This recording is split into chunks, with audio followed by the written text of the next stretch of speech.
Галеријата на икони во Музеот на Македонија, каде што се чува културното наследство на земјава, над 3 месеци е во катастрофална состојба. Од она што може да се види внатре, икони кои датираат од почетокот на 14 век се чуваат во несоодветни услови, а допрва ќе се проценува штетата за нив. Заменик министерот за животна средина Јани Макрадулија е првиот функционер кој ги прими активистите од иницијативата Спас за Валандово, кои се борат против изградбата на рудникот за бакар во Казандол.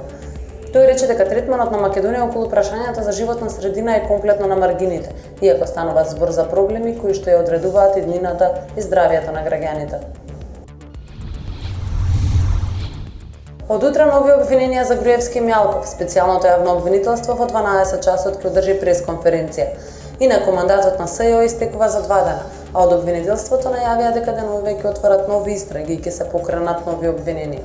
СЈО очекува дека дел од обвиненијата што ќе ги покренат ќе бидат прифатени, а некои отфрлени.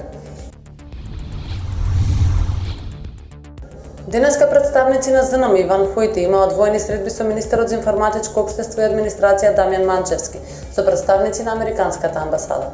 Во текот на престојот во Скопје, Ван Хаутек има средба со представниците на ЗНМ и новинарскиот форум, со дипломатскиот кор, како и со владини представници.